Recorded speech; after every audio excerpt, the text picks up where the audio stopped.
Hello, sir, and welcome to the HAMSOC virtual interview series. And for a flagship event, we've invited a dignitary whose journey is not inspiring, but also a flag bearer for those who tend to forget or clutter the family legacy.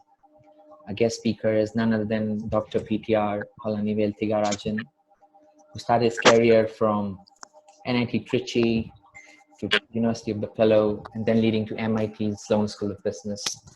Since 2016, he has joined politics. He has entered politics and followed his family legacy, and currently he serves as a member of Legislative Assembly of Madurai Central Constituency in Tamil Nadu. And without any further ado, please join us in welcoming Dr. PTR Palanivel Thiagarajan, sir. First of all, sir, we're very grateful for you that you took out some time from your 10-year schedule.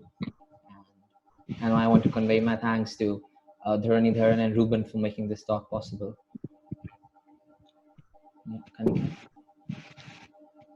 I'm happy to be here. Thank you for having me. Every chance I get, I say that I feel like I'm a lifelong student after spending many years in many campuses. So I'm always happy to get back to speaking to students. I caution you, sometimes I get a bit kind of back in my old mode of lecturer, professor. My answers may be a bit long. If I'm going too long, cut me off to come back. Nonsense, right? Okay, thank you so much for joining us today. And before we started talking about the Indian economy, we thought that we'd get to know you a little better. So we just want to ask you, obviously you worked at Standard Chartered and Lehman Brothers. So what made you decide to switch back from investment banking to politics? Actually, I'm an only child, and I'm the fourth generation of my family in the kind of Dravidian philosophy and public service. So this was always my destiny. Most people do it as a career. I tried my best to do other things. I spent 30 years studying, being a consultant, being a trader on Wall Street, being a banker. And then when I ran out of excuses, I came back. So I was always going to do this. I just tried to push it off as long as possible, and I couldn't do it anymore. So I'm back. Right, sir. So to begin with, how do you think the migrant worker crisis will impact the economy in the long run? Yeah, I've been doing a lot of research on the numbers, and it's a bit confusing to me. Right. So as a member of the Assembly and a member of the Public Accounts Committee, I get to ask the government a lot of questions. And the Labour Department says that Tamil Nadu has only about 600,000 out-of-state migrant workers, 6 lakh as we say. That seems way too low for me. So I've been going and reading up a bunch of stuff. There's all kinds of data. The 2001 census put the number of migrants at 307 million. The 2011 at 454. But we all agree that the bulk of migrants are intra-state and in fact intra-district, within a district, and seasonal. They go based on the crop cycles and based on when there's no work or income in the villages. But in any event, I'd be hard pressed to assume the number is less than 60 million, and it must be somewhere north. I mean, it must be cannot be. It should be in the range 40 to 60 million. That's my view. If that's the case, that's a huge chunk of our economy. Out of a 1.3 billion population, you take out the youth, you take out the aged people, you take out those who are incapable of work and all that. If Tamil Nadu is an indicator, out of 75 million people, only about 3.5 crores, so about 35 million are in the workforce. Right. So if that's an indicator around the country, we're looking at about 500 or 600 million people in the workforce. And, for that number, 10% or so is a big number. And it's not just that, it's that they do the work that nobody else does. So, in Tamil Nadu, construction, the textile businesses in Tirupur, export-oriented, massive businesses, the hotel businesses, the tourism industry, the transport, logistics, all of these run on migrant labor. So, it's a crucial component of the economy, and I'm hard-pressed to think of this as settling anytime soon. A lot of this has to do with the psychology of the individuals, the lack of poor communication from the government, the repeated extensions of the lockdown, the lack of support during the lockdown. And I fear that we are now kind of reaping what we sowed in the early days, where now people want to go back, irrespective of the fact that the governments are now trying to give them incentives to stay and all these things. So my own view, it's 3 to 6 months before they all get back home. Okay. In the Supreme Court yesterday, the advocate for the Migrant Worker Association said in his estimation, given the current rate at which the government is providing supports for everybody to get home, then you ask yourself, if you had gone through this kind of trauma, would you come back? Of course, at some point, there's an economic kind of equilibrium that requires them to come back because they don't have incomes where they are. And the students are not that well off that they can do a lot of social spending. But all in all, my best guess, if I was to aggregate this, I say somewhere around 10% of the population of all workers is, and I fear this will have massive consequences on productivity, output, and GDP. Yeah. Also, I think there have been a lot of reported cases amongst the migrant workers. So is the Tamil Nadu government doing anything specific to handle that? Yeah, I mean, listen, I think I try not to get outraged, but as a professional, as an ex-consultant, as an operations research major, where I studied kind of logistics and systems optimization, it boggles the mind that the railways that otherwise run thousands of trains a day, with stops, with breakdowns, with whatever, a system that can work with that complexity, how they are finding it difficult to get tens of trains, point A to point B, without any stops and without any complexity. So I don't understand what's happening. I'm really confused about how the central government is not taking a pivotal role in this. I am as ardent a federalist as you'll ever find in India. I say that most of the power should be devolved to the states and in fact to the local bodies. We can go into that later. But I will be the first guy to say that intrastate travel, intrastate trains should be coordinated by the central government. We just don't have the capacity to do it. So the way that we do it right now, I spoke to the Secretary of the Labor Department, is that we have these websites where people come and register saying, I want to go or I want to come. And then each state crosses the data with the state of the receiving or the sending part. And then you get like an NOC and you get some approval and you issue some token numbers and all this stuff.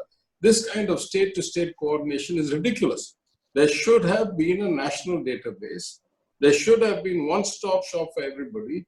And the central computerized system should have said, where are you calling from and where do you want to get to? And done all of this matching by itself. So, yes, the government says we're doing things. My own constituency of Madurai, we have a fairly sophisticated collector. He's a medical doctor. And the assistant collector in charge of this is an IIM Bangalore graduate.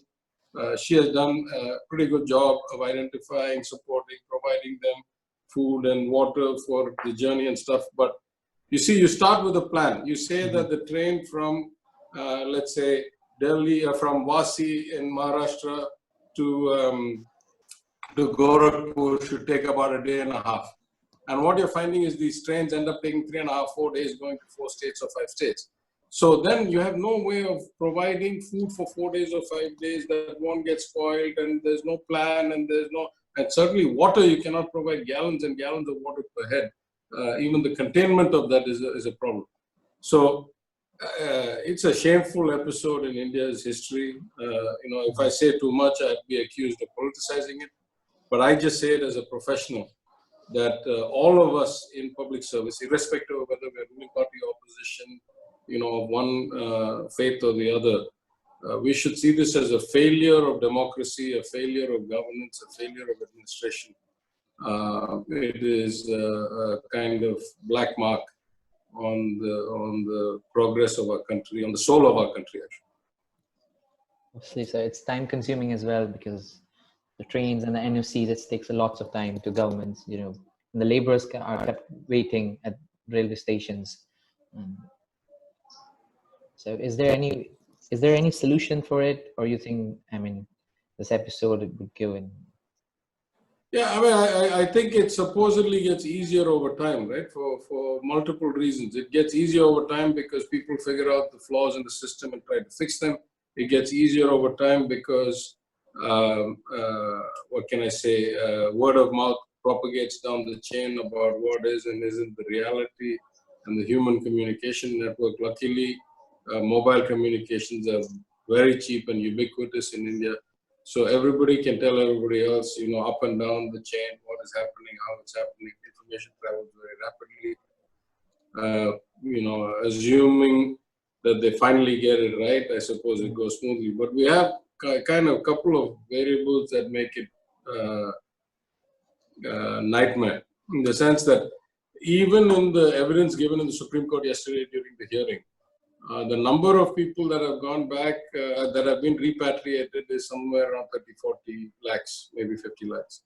Let's start with somewhere between 4 and 6 crore people, and let's say that 60% of them want to go back. You're looking at a huge number. And if you increase the number of trains, you increase the conflict of usage of the tracks and switching points and stuff like that.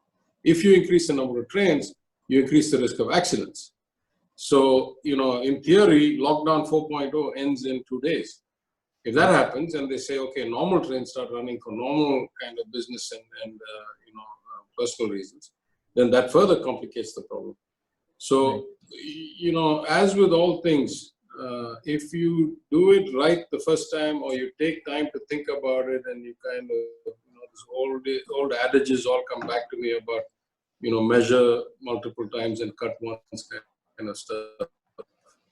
One, but it's hard. What worries me a lot is the attitude. Those of us who, we all fail. Nobody's perfect. We fail. Those of us who want to improve first have to admit that we failed. First have to admit that something went wrong.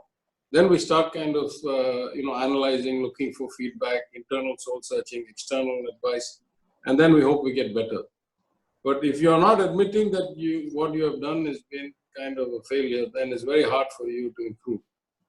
And so that is my bigger kind of long-term worry, is that neither of these governments at the state, in my state or in the center, are acknowledging. Now you can say, of course, it's politics. Nobody wants to admit they've done mistakes. I mean, what's happening in your country about the Prime Minister and his advisor. But, it's not, what can I say, conducive to fixing.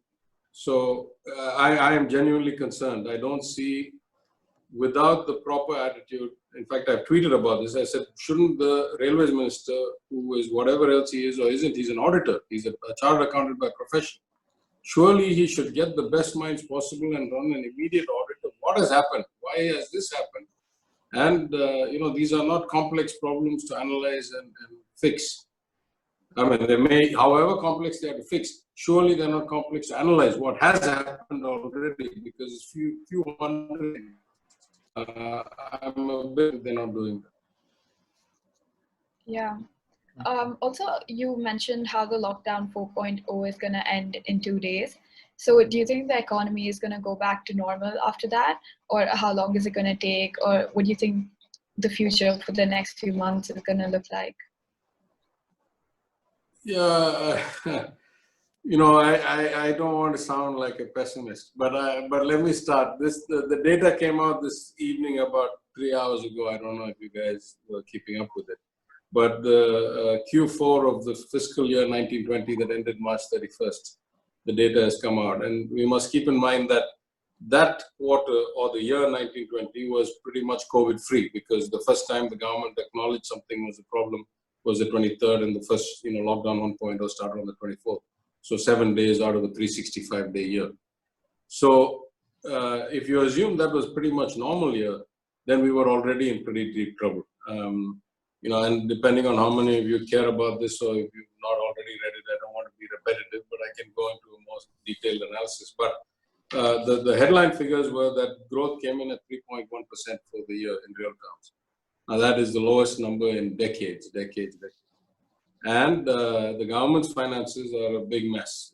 The fiscal deficit came in at 4.6%, which, as everybody has written about and analyzed, this is not a good number because it already has a lot of off-balance sheet debt hidden in the balance sheet of Food Corporation of India and liquidation of net reserves in ONGC and so forth. But even taking it on surface value, the target under the FRBM Act is 3%. So they've overshot that target by 4.6%.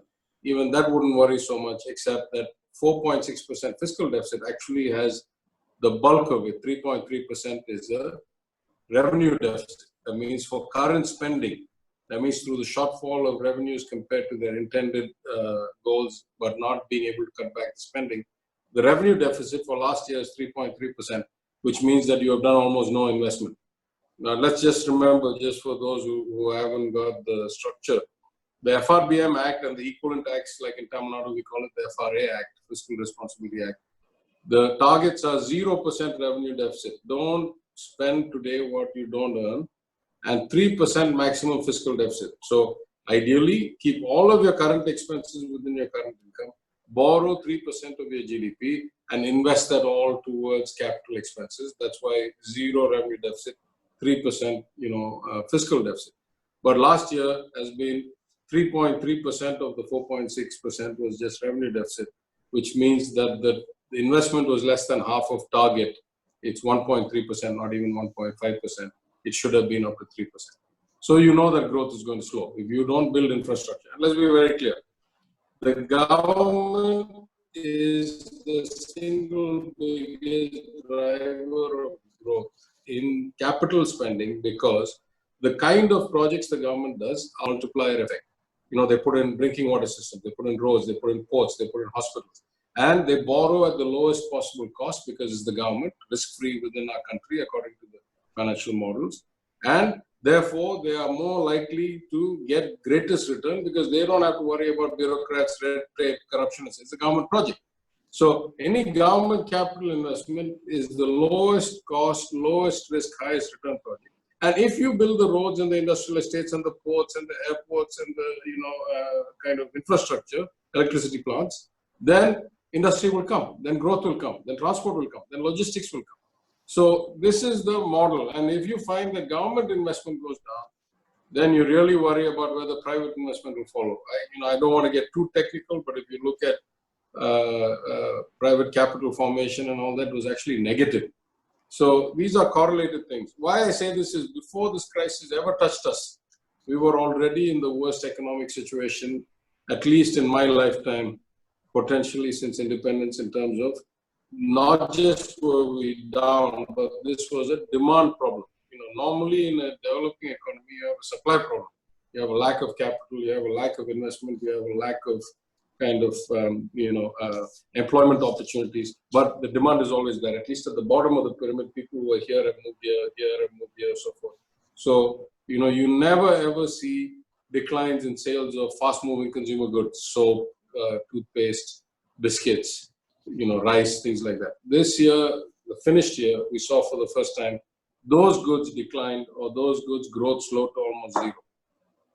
So, I don't know what to say. I don't see very great prospects, not just because of the crisis and the fact that the labor market is going to be disrupted for a while. But more so, I'm worried that we were weak going in. The balance sheet of the government was weak. The balance sheet of the banks were weak, as you know. And the trajectory was not going in the right direction. So it's not clear to me, unless there's some kind of structural change that so far I have not heard. My view is pessimistic enough that I don't want to share any more with you. Let's put it that way. And sir, obviously the package that government has introduced, the 20 lakh crore one, what's your take on it? Is it good for the economy or will it do any benefits? Yeah, listen, my own view is that you cannot, and I'll get into a bit of this here if you don't mind, because you're all young enough that you can probably learn something from it. So, first, no other country in the world that I know mixes up the kind of monetary package and the fiscal package together. If you look at places like the US, when they say 2 trillion, they mean that is the government spending of foregoing taxes or reverse tax, putting minimum refunds into people's bank accounts. They don't talk about what the Federal Reserve does. That's a separate number. They don't put these two numbers together. This 20 lakh is the most unusual accounting I've seen in the world, where they put RBI's liquidity plus the government's loan guarantee plus the actual spending, all of it together. So you have kind of contingent liability, which the government says it's going to take, but the banks have to be the front line to advance those several crores worth of loans, which I have not seen them start yet. So overall, I would say this package, the chances of this package having a significant impact on growth prospects of the economy in the short term are pretty close to zero. And I don't think you'll find anybody else who would say different. I have here, I'm sure you've seen this. This is the 14 banks that have analyzed growth, or 10% of GDP, and this is global banks like Bank of America, Merrill, UBS, Deutsche Bank, Morgan Stanley, HSBC, Citibank, and Nomura, and Indian banks like Motilal Oswal, Kotak, etc. All of them together averaged out to 1% of GDP, or 2 lakh crores. So I think that's kind of not really going to move the needle. But I have a different point here, and that point is not related to India alone. It's related to the UK, the US, Europe, all of it. As somebody who has seen crises up close since I was at Lehman during the global financial crisis and running 2 of its subsidiaries, and as somebody who was in the Twin Towers when the 9/11 happened, and so I have some personal memories of how that evolved and how the market reacted and how system shut down and came back. I always worried that this was going to be much worse than that. But I also have this different kind of secular concern that the whole role of monetary policy has changed over the last 25 years or so, starting with Alan Greenspan period at the Fed in the US. In fact, you can even go back to the Japanese inventing the concept of quantitative easing. For those of you, you may not remember, but there was no concept like quantitative easing in economic theory or monetary policy till the mid-90s, when the Japanese central bank came up with the notion. So, in this whole transition, I feel like monetary policy has become completely useless at actually stimulating economic activity. Its entire purpose is in keeping stock market valuations and kind of bond market, liquidity from getting worse. And it's amazing because the argument is always pro-rich and pro-inequality. And I'm saying that as an ex-Wall Street banker. I'm saying when the markets crash, the Fed pumps in trillions, the Bank of England pumps in trillions, the ECB pumps in billions or hundreds of billions. Maybe the Bank of England also can only afford billions, not trillions. And what happens? They say, if we let the markets crash, if we let liquidity dry up, if we let the money market stall, we will create untold misery. No problem, agreed. But what happens after that? Because the world has become so global and because these banks cannot control where that liquidity actually goes, that liquidity does not go into what they think it should go into, which is to build new factories, create new companies, set up jobs, do all that.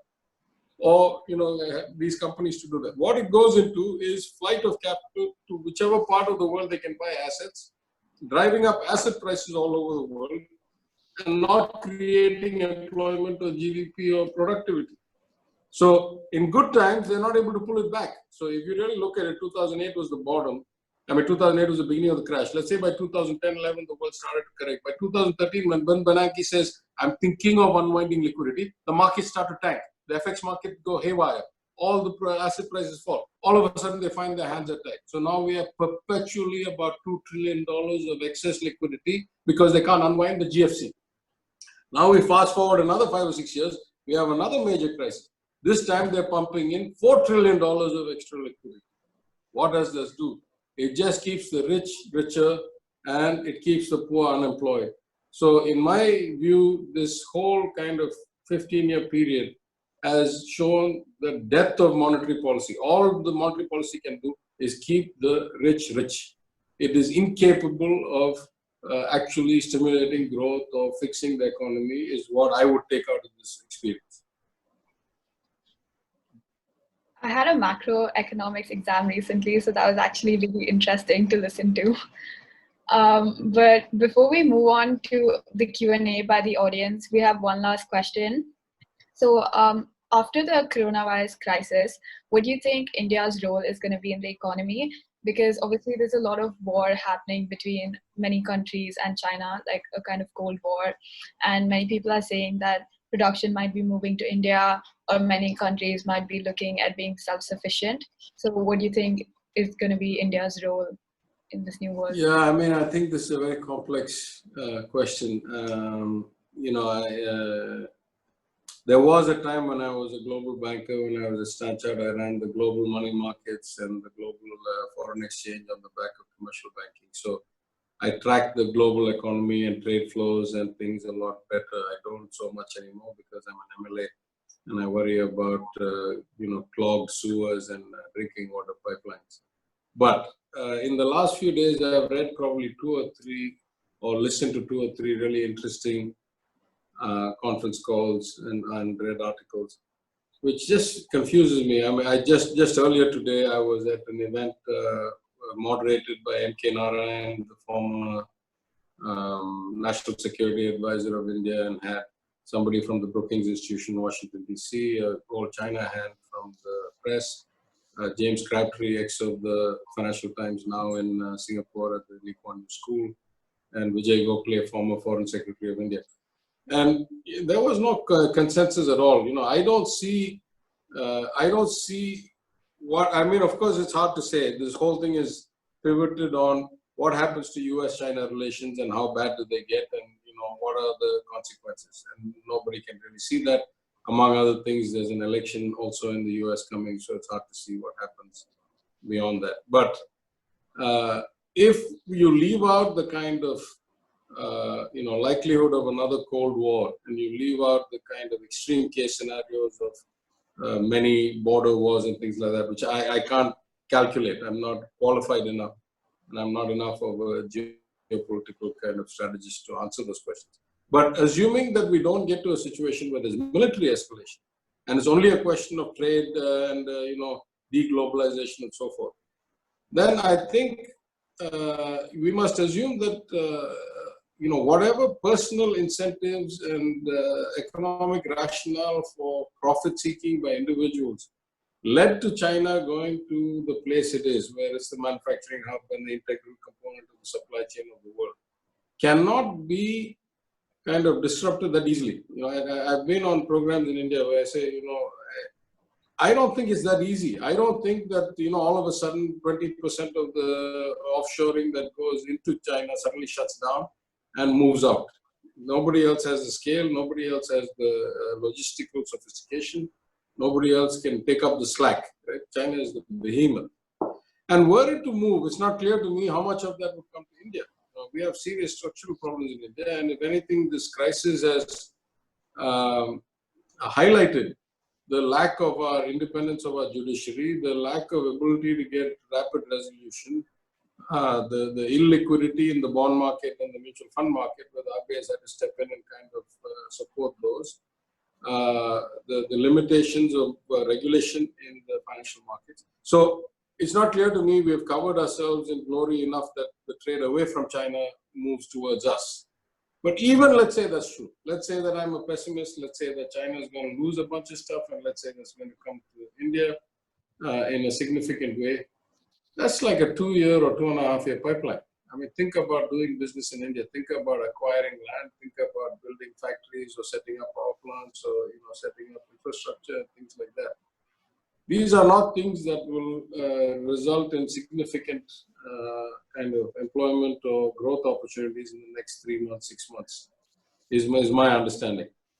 I hope I'm wrong. I hope that things, really go our way. But neither is China likely to lose as much as we think it is, nor are we likely to gain as much. The one other guy I follow is the New York NYU economics professor Rubini, who has put out a very interesting interview where he says he thinks there'll be some kind of a short-term revival before a long-term secular recession lasting 10 years. And he says by the end of 10 years, then all these systems will be reset to a different equilibrium. Workers will get back to earning. It'll be like the period between the post-war to the 70s, where there was this golden age where growth was driven with increased equality, with increased uplift of the middle class and lower middle class, with increased kind of workers' rights and things like that. Yeah, I hope that we get those outcomes. I'm not sure of the time frame, but I will say that we must assume that something is structurally wrong, and this was wrong before we ever got into this crisis. For those of you who are studying economics, as you said you were, you can quantitatively show, as you know, that deregulating trade, that opening up and freeing up trade, almost always will result in greater global output. It's a good thing for overall productivity and global GDP. What it does not tell you is who gets the benefit of that upside. How much of it goes to country A versus country B, and within country A, whether it goes to the working classes or the investors, and within country B, where it goes. And so what we have seen is that all of the trends of the last kind of 20, 30 years have actually resulted in huge increases in inequality in most of the developed world, especially in the US, in the UK, places like that. We have seen the backlash to that being the kind of right-wing populism and the anti-globalization protests and votes that you see. And in places like India, it has not, at least not uniformly, reduced inequality. In places like Tamil Nadu, inequality is a lot less. In places like Gujarat, it's a lot more. But across India, while globalization has moved the average up a lot, while opening up the economy after the 90 crisis has moved us up a lot, while the overall growth rate of India has moved up a lot, the impact on inequality has been very different across different parts of the country.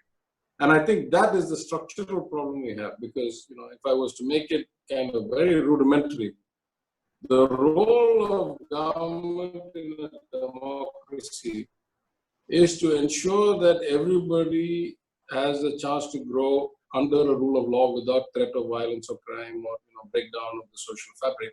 And you do that by providing for the weakest, by having some level of fairness, by taking from the rich, otherwise you don't get revenue, and by providing good public goods and services like safe and clean drinking water and healthcare system and so forth. And you keep everybody close enough together that nobody feels left out and wants to start a revolution. I mean, that is very, very crudely put. And I think many of those things were starting to fray even in the developed economies, where you're seeing the kind of rancid politics that you didn't see for decades, very extreme on either side. And, I worry that this crisis will kind of exacerbate that in some places rather than collapse it. Of course, if it goes on long enough, all things kind of reset to some equilibrium. But it's not clear to me which effect comes first. And Rubini says one other thing. He says, if you have deglobalization, and if you have places like the US where they pull back a lot of manufacturing, that might not necessarily lead to a greater increase in, or a greater employment. These days, the mechanization and automation effects have gotten so good, especially with what they call, kind of somewhat crudely, the Industrial Revolution 4.0, where you can automate with huge dexterity built into the last mile, the robots, with great complexity in the logistical controllers. You can actually run whole factories with about 1/3 or 1/4. I used to be an industrial consultant. I used to go out on shop floors. You don't need that anymore. You can run whole manufacturing industries with about 1/4 of the workforce you needed as recently as 30 years ago. So again, it's not clear to me that deglobalization, which certainly some amount of deglobalization is going to happen. And it won't be the first time. I hope you all look back enough to know that there have been many cycles of hyperglobalization and pullback, right? The Roman Empire, the British colonial days, or the European colonial days was a much more globalized economy, and then different things pulled it back. So the deglobalization was probably overdue time-wise and is definitely going to happen to some extent. The question is, in the past, globalization was only about the movement of goods and capital. Maybe to some extent labor, but much of it was slave labor. It was not intentional labor. Now you have movement of everything, right? You can send information, you have unlimited movement of capital, even the central banks can control where it goes. You have very high levels of labor migration across countries, illegal and legal, and almost intellectual property. Anything can move across any border. So how much can you really cut that back? It's hard to say. And I've given a lecture in the past, just as a last point, that we know that globalization is way beyond anybody's understanding, because what should have been a US mortgage and securitization and bank balance sheet crisis became a global financial crisis in 2008, purely because of globalization, purely because that risk had been shed without the regulators realizing to places like IKB in Germany and the Bank of China and BNP Paribas and all these places who, through total return swaps and other derivatives and contracts that nobody knew existed because they're OTC contracts, not registered anywhere. The risk had been shifted all over the world. That has not changed. If you look at what happened after 2008-9, after the big OECD banks started pumping in liquidity, between 8, 9, and 13, they pumped in $4 trillion of excess liquidity. 3 trillion of that ended up in Africa, Asia, and the Middle East. It didn't stay in the US and Europe and ECB and Japan where it was pumped out. It came buying assets and in much smaller doses doing investments of real greenfield projects, brownfield projects in the emerging markets. So, globalization has become kind of a multi-headed monster that I don't think anybody can control. Of course, it'll pull back, but how much remains to be seen.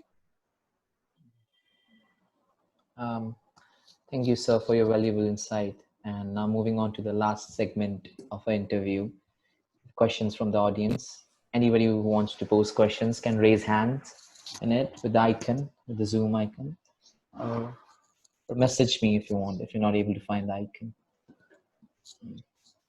I think someone sent a message. Yeah. Hariharan. Yes. Shall we read out? Shall you? Yeah. Go ahead.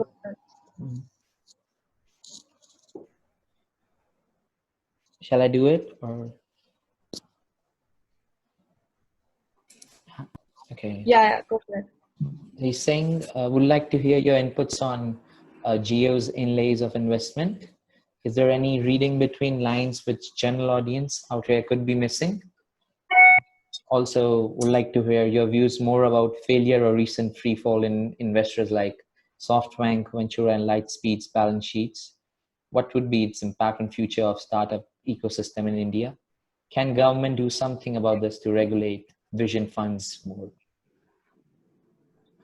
Yeah, I think those are all slightly different and highly complex questions. So I'm not sure I'm still qualified to answer them in any depth.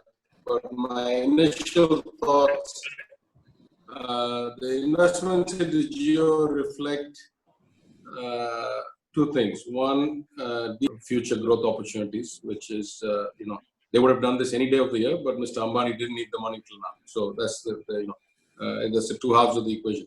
Any day that he had offered up the shares, I think the people who bought it would have bought it. He didn't need the money till now, and now he needs the money because he needs to deleverage a bit as well.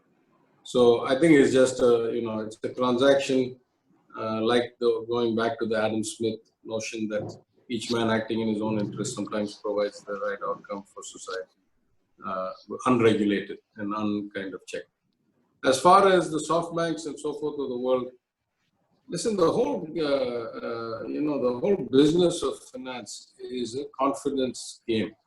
I'm not even saying in a bad way. I'm saying that's what finance is. The whole notion of finance, investment, returns, etc., is a psychology and perception business.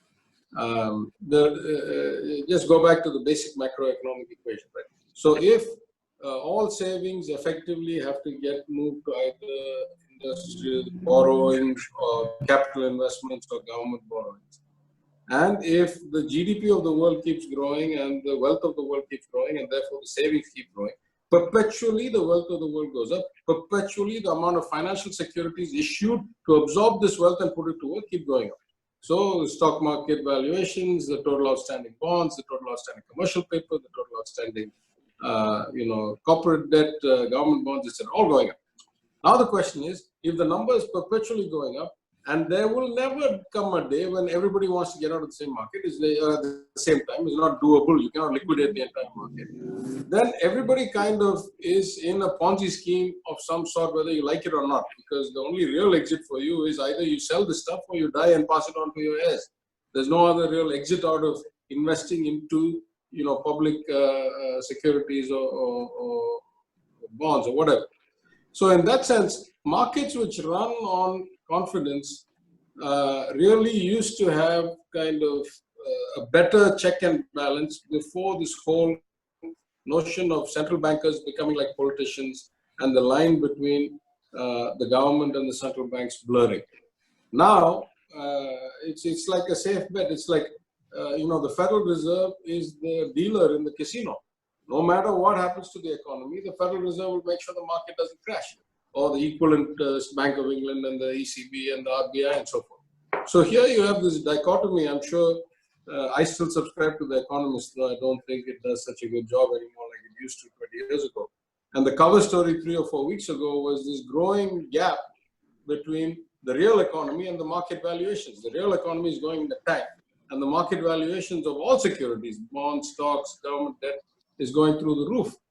And it's, what we called in the market, we say technical. So fundamental is based on future cash flows, valuations, growth prospects, etc. Technical is simply supply and demand. You pump all this extra money into the system, the money has to go somewhere. And almost to validate this concept that is technical and it's a bubble growing again, I saw some data about 2-3 days ago. An old trader, a friend of mine from Lehman, who's now an investment advisor and a kind of show host, TV and radio show host, he put out, he retweeted some data that came out that showed that it shows where is the stimulus money going. So the federal government of the United States has been pumping out, hundreds of billions of dollars in stimulus, and they've been giving each family checks for $3,000 upwards, going down, trickling down to $1,000 or something. Where is this money going?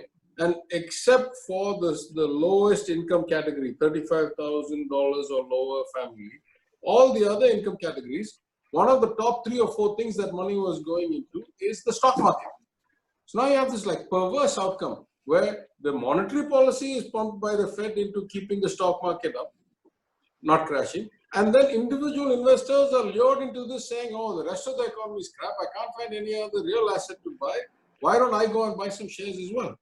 So either this is a, never unwinding perpetual Ponzi scheme, or if it's not, there's some serious pain to come. And it's not like it hasn't happened before. Just point you to the Japanese stock market, where in 1990, when it crashed, it had reached a high of something like 41,000 or 42,000, the Nikkei index. I don't remember exactly, it was so long ago. And after that, it reached a bottom of something like 10 or 12,000. And I don't think it's ever crossed like 25 or 28 since. This is now 30 years later. So don't assume that markets will never crash, but sometimes when they crash, they might take decades to recover. So I can't understand this widening gap. It's true in India. I've just told you that we're facing one of the worst economic outlooks that I can, in whatever intellectual capacity I have as a human being, I don't see how the Indian economy avoids a 6 to 8% real GDP recession this year. Stock market's up like 40% from its low, or 50% from its low, or higher. Stock market went up 900 points yesterday. I don't know what number it went up today. I mean, the Sensex index. I can't reconcile these things. I worry that it's not perpetually possible to separate truth from perception. And, central banks can't keep writing these tickets forever. Maybe I'm wrong. We have another question from Dhruva Bhatt. He says, very interesting talk. What are your points for bringing in equitable distribution of wealth? How can we force the government to do it? Yeah, I mean, listen, it's always hard. As I've spoken many times before, just like entropy in the world goes on increasing, inequality is inherently going to keep on increasing. Unless you have dramatic government policies, sometimes dramatic, sometimes extreme, but focused and driven government policies, the natural outcome is that you will find wealth keeps on increasing and income keeps on, the inequality of wealth and income keeps increasing. The lesson I would point to is you take a place like Tamil Nadu. Let's just compare 3 states. Let's take Tamil Nadu, Kerala, and Gujarat. These are all states within the same country. Or let's take 4 states actually: Bihar, Gujarat, Tamil Nadu, and Kerala. All within the same country. And at independence, in many indicators, from health indicators to social development to education to GDP to everything, they were not that far apart. Maybe 1:1.5 or 1:1.25. No measure were we 1:2 or worse. Now, if you start comparing the states, I'll give you the extreme examples. If you take Bihar, it is dirt poor by Indian standards. Per capita income is something like 35 or 40,000 rupees as opposed to the country's average of 1 lakh. Average education is elementary school dropout. Birth rate is very high. Total fertility rate is something like 3.4 or 3.5 births per woman. Therefore, the age is very low. The average age is something like 19.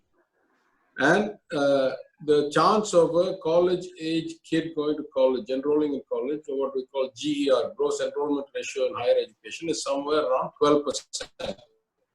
1 in 8 go to college. Now I come to Tamil Nadu, which is the starkest contrast. Capita income is over 2 lakh rupees. The total fertility rate is 1.6. Their age is something like 31. The average education is high school graduate.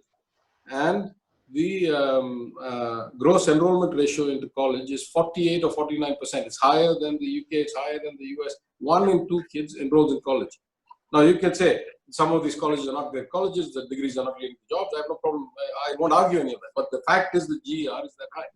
Now you move to Kerala. Kerala in some ways is better than Tamil Nadu in some indicators. Infant mortality is lower. An infant mortality in Bihar is about 2.5 to 3 times per thousand what it is in Tamil Nadu. Kerala is even lower than Tamil Nadu.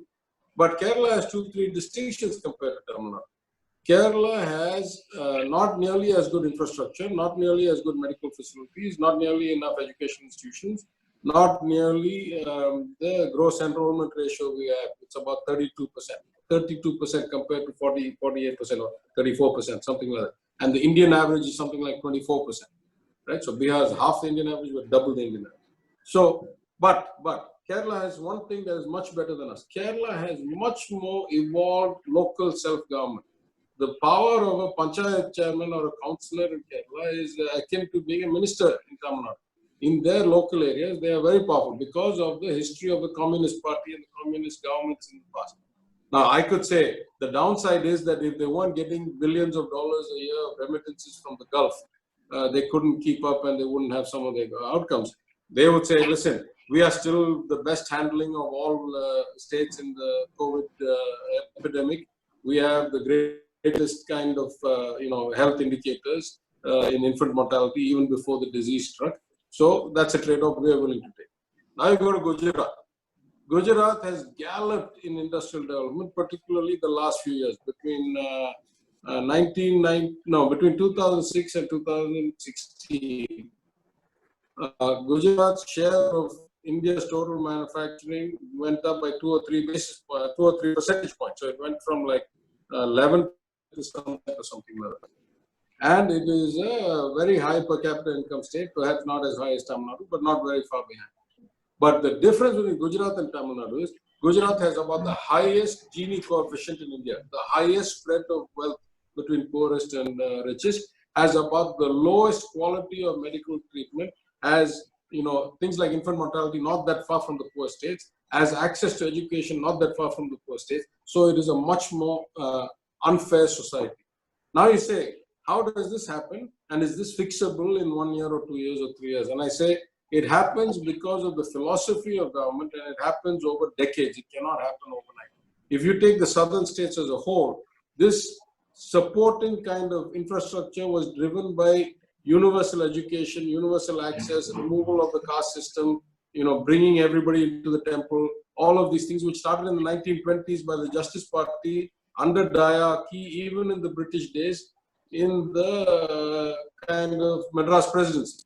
That was the foundation. So compulsory education for girls and the right to vote for women in 1920, before it was done in England. So we were a society focused on this kind of inclusive, what we now call inclusive growth, or education-driven growth. We started 100 years ago. So we see the consequences of that. So I think the way you look at this is to say, you must start with the specific goal that as much as you want growth, equal weight must be given to the notion that you want equality. Maybe not equality in outcome, but sometimes you have to do brutally equality in outcome. For example, the Justice Party government said, we are finding that all the lucrative jobs, in those days, all the lucrative jobs were government jobs, British government jobs. The Munsif, district collector, whatever, assistant collector, court judge, this, that. So all these jobs are taken, they're 30% of the population, and they have 70 to 90% of these jobs. So we're going to bring in a new regulation. Say from now on, intake says if your community is X percentage of the population, X percentage of the jobs are reserved for you. If you're Y, Y. Now that is brutal. It is highly inefficient on the day you start that, because there's no way these people, you just started compulsory education now. There's no way these people are as qualified as the people you're going to stop from getting the jobs because they're in a category whose quota has been used up. But you take that pain, you take the cost, you say for this generation or for this 3 years or for this 10 years, I will take that cost, because what it will do is provide an example to look up to, a pathway to progress, somebody to provide guidance, so that every community has a judge, every community has a collector, every community has a doctor. For example, again, in 1926 or so, 22 or so, the Justice Party government eliminated the Sanskrit fluency prerequisite for entering medical college.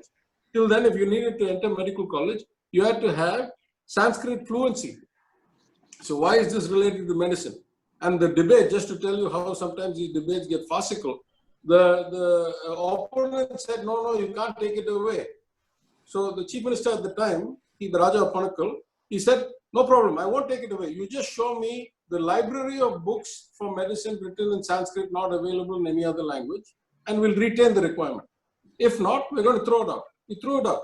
Tamil Nadu has the highest, number of doctors per 1,000 people in the country, and the highest number of medical college seats for government colleges, and the overall access to healthcare. So you start 100 years ago, you get that result today. So my point is, equality has to be built into your governing philosophy, has to be a conscious goal. Sometimes you can do it easily, sometimes you have to do it brutally, sometimes you have to do it against a lot of opposition. But if you don't do it, you will see the disparate incomes that you see now. Outcomes that you see now. Right. So there's the next question from Celine George, if I get the pronunciation right. Yep. Yeah. Go ahead. Vanakkam and good evening, sir.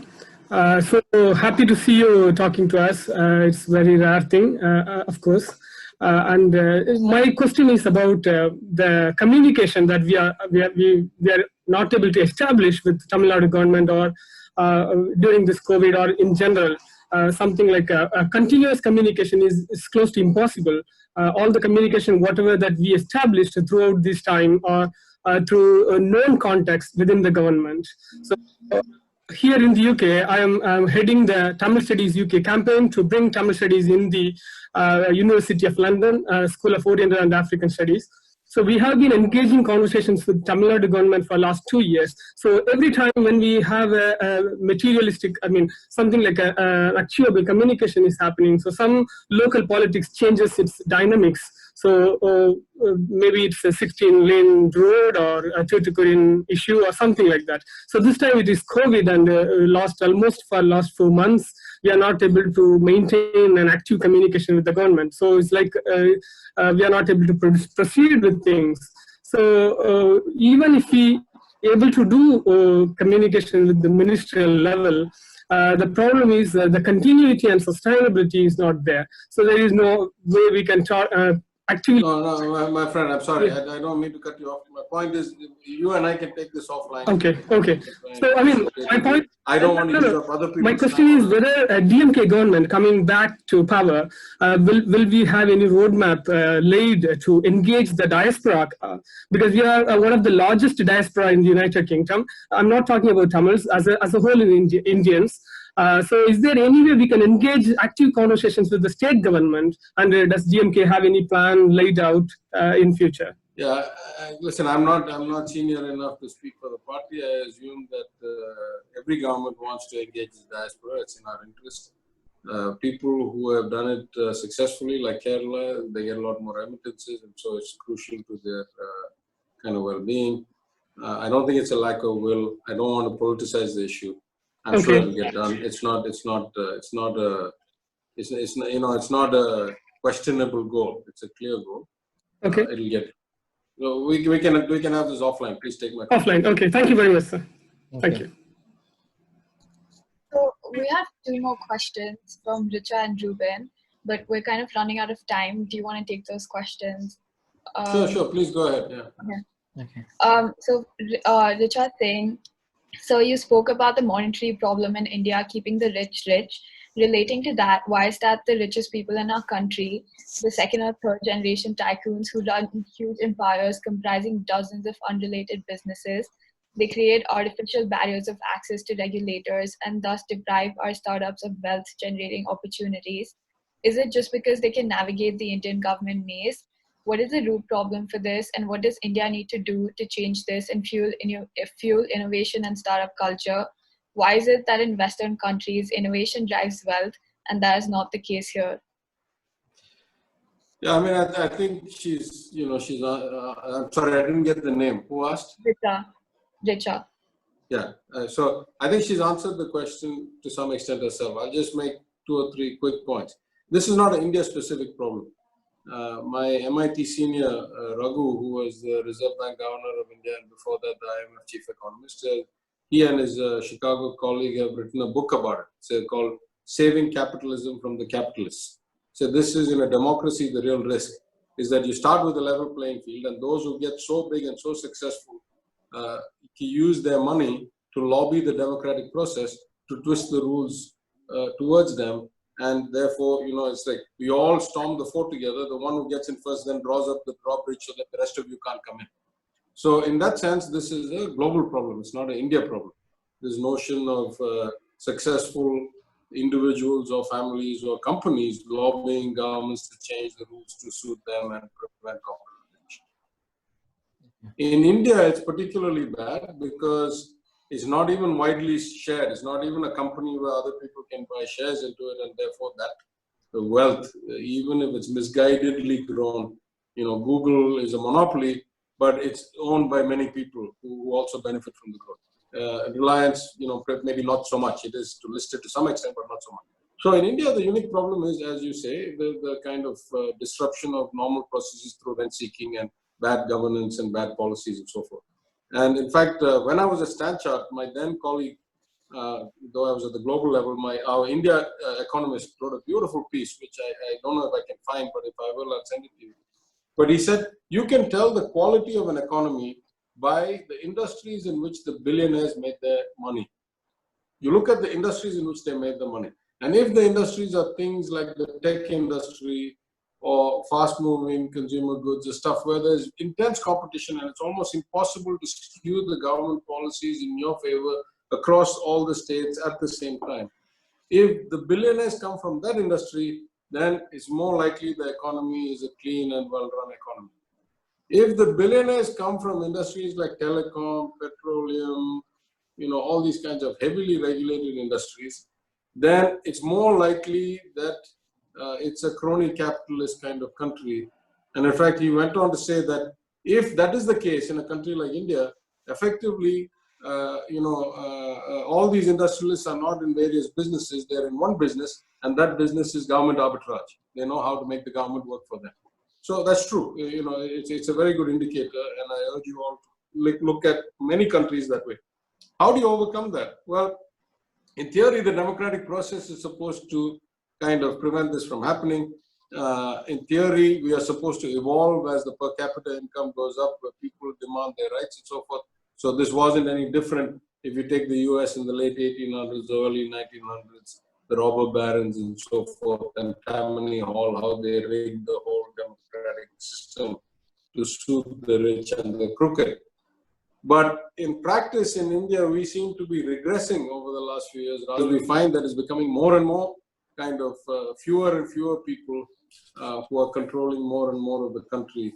And places like Oxfam and other kind of economic analysts have shown the extent of concentration of wealth and power and assets. So I don't know. I worry that unless there's some kind of structural change in the system, it's hard to say. No, nothing can perpetuate itself forever. India is a big country. It's hard to keep it pressed down. Once the system becomes unfair beyond a point, then I hope the forces of nature will kind of try and revert it. But I completely agree. I completely agree that the system is rigged and it's not new and it's not unique to India. It may be acute in India, but it's not new to it's not unique to India. There are a lot of places in the world that's there. The extent to which you suppress it and the extent to which you allow social mobility, entrepreneurial success, and kind of equal odds for people is really the extent to which a democracy is successful and your growth rate is going to be high and your community is going to be calm. The more you kind of deviate from that path, you're heading to kind of unsustainable or volatile or socially disruptive conditions. That's just the long-term truth. And the last question, sir. So it's Ruben says, sir, according to the current situation in the state of Tamil Nadu, there are more chances that your political party DMK will come to power in the next election. If you come to power, what are your plans to manage the challenges faced by the state? For example, water management, unemployment. And do you think interlinking of rivers is possible? Yeah, listen, again, I don't, since I'm assuming this is recorded and a lot of people here, it's not my seniority to talk about what our ambitions are. Of course, some of them are long-term. Our philosophy is the same. We want to increase the, inclusiveness. We want to take care of the poor. We want to build better infrastructure. I have spoken extensively on the budget and how badly the state of the state's finances are and how they've been mismanaged only in the last 5-6 years. Even with Ms. Jayalalitha alive and in control, I didn't find that much fault with them. But after her incapacitation and then her demise, the finances have been really badly managed. So I can say for sure that we will try our best to repair the balance sheets, probably need to do structural kind of changes. We are beyond kind of incremental recovery from the hole that we're in. But I will say that, what worries me, and it's very rare for a politician to say this, but what worries me is not whether we'll win or not. I think it was a no-brainer before this crisis came, and I think mostly because nobody in Tamil Nadu is going to vote for somebody without personal charisma and to continue a regime for 3 years. They understand the risks of, uncontrolled corruption and kind of decay that have already set in. They're not going to allow that to continue. My worry is about what happens after we come to power, right? And I've said this in multiple places because I foresee the economy to be in much, much worse shape than it is today, which is already in much worse shape than it has been in decades. And even if my assessment of the migrant labor problem is pessimistic, and so they come back in 3 months or 6 months to normal. If let's just do this thought exercise. I told you June 30th, somebody warned, and the COVID, disappeared completely off the face of the country. How long do you think it would take to get back to a normal functioning economy after that? In my mind, it would take you a minimum of 3 months if you're really optimistic. Everything that was shut down has to start up again. People have to reverse migrate, come back, do all of this, or reverse migrate, original migrate. Then you have to get all the processes that were shut down up and running. Then you have to open the trade routes and get everything going. So let's say that 3 months is realistic. So after 3 months, you get back to full production, which was already the worst economy that you had for 30, 40 years. Now you have lost about 3 to 6 months of downside, which means that even if you do straight line, let's say an economy grows 10% a year. That means over the next 12 months, it's growing. Last year's 100 plus 10, 110 divided by 12, which is, I don't know, 8.5%, 9% or 9.25%. You've lost 9.25 times 2. You haven't lost all of it. You've lost, let's say, half or 3/4 of it. Right there, you're in a recession. There's no way out. If you're in a recession, so let's take, for example, State Bank of India's numbers. State Bank of India estimates that next year, this year, that is the existing year, that 2021, the notional GDP will drop by about 3.5%.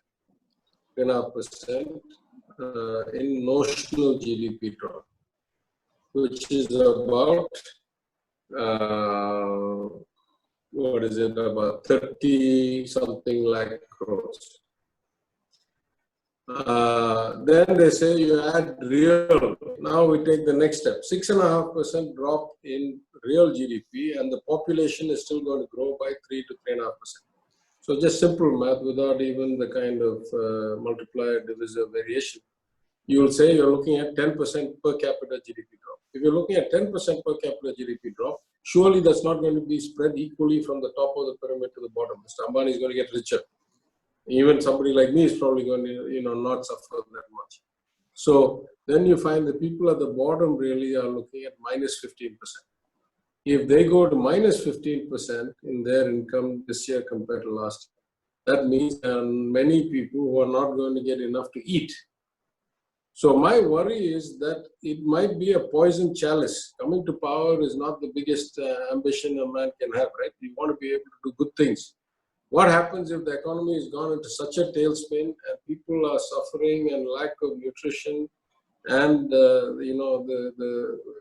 they've dug us 6 feet in under, and now we got to start digging ourselves out. That's a 2-year process. It's if you're lucky 18 months, if you're unlucky 2-3 years. So it's going to be the hardest job that I've ever done in my life. And, it scares me. I'm just saying, even if I'm just an MLA, forget whether I'm a minister and what portfolio. So, I think the sooner we realize the extent of the complexity, what really frustrates me, doesn't want to open its mind or somehow is in this false notion that they can kind of whitewash this stuff away, like by press management and media management, right? I can tell you, Tamil Nadu has the highest penetration of smartphones in the country, but that was not that different in 2019. In 2019 May, 60-65% of Tamil Nadu was on WhatsApp. Who owns the WhatsApp world? Surely the right wing in every country, including the BJP in Tamil Nadu. What happened to the vote share? They got 3% of the vote. We won with a 22.5% margin, which is the highest margin seen in 20 odd years since 1996. I'm not saying that this is any great pride for me. I'm saying what happens in the real world cannot be managed away owning the papers and the social media and the TV station. Just because they jump because you say so, the people are not stupid. If their lives are miserable, they know their lives are miserable. You can't calm them into thinking their lives are great. At least in a place like Tamil Nadu, where the average education is high school graduate. So at some level, what I worry about is that the entire notion of government, the notion of democracy, the notion of being calm and participating in the system is being damaged by getting egregiously bad outcomes by people who seem to think they're playing some kind of penny ante game when it's all in. You're going to kind of see consequences you've never seen before. But it is what it is. Maybe I'm being unduly pessimistic. Maybe it'll be better than that. I hope I am, of course. But we can reconvene next year this time and see what the world turned out to be. Absolutely, sir. It will be an honor to have you again. Yeah, maybe in person this time. Yes. Yeah, I must say that I always wanted to get to Oxford at some point because my grandfather was a student there from 1912 to 1915. And one thing and another, though I had all these global jobs and traveled to 60 countries and was constantly in the air for decades, I never made it to Oxford till at Stanchart. They sent me to some kind of leadership development program for 2 weeks or something. I don't remember what it was, to the Said Business School. It was called something like Leading Across Boundaries. I forget what it was. But it was a very pleasant memory. I stayed at that, the prison converted to a hotel. The Malmaison. Yeah, the Malmaison, and I went to the Jesus College Chapel and heard the choir and went to a bunch of pubs and contemplated what life must have been like in 1920 for a brown man in Oxford. So I have very fond memories. I've never been back since or been there before, but hopefully I'll get to come one day again. Yes, sir. Of course. Yeah, we'll get in touch with you next year once everything is back to normal, hopefully. I look forward to that. Thank you. Well, with this, we've come to the end of our interview. So we just wanted to thank you for taking the time to talk to us and our members. And I think I speak from everyone's side when I say that the talk was really enlightening and insightful. And we'd also like to wish you and the Tamil Nadu government all the best for handling this crisis. And we hope that you and your family stay safe and well. And it was really lovely getting to know you today. Thank you, and thanks for all taking the time. Thanks for the opportunity, and I wish you all the best as well, because it's not like this disease is any less risky where you are. So please stay safe, stay isolated, and take care of yourselves. Thank you very much. Thank you. Thank you, sir. Thank you, sir, for joining. Bye. Thank you. Bye.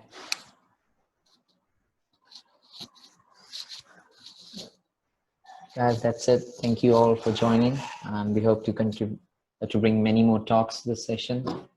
And next talk would be on the music director, very famous music director, Roop Kumar Rathore. So stay tuned, stay safe, stay home. Thank you.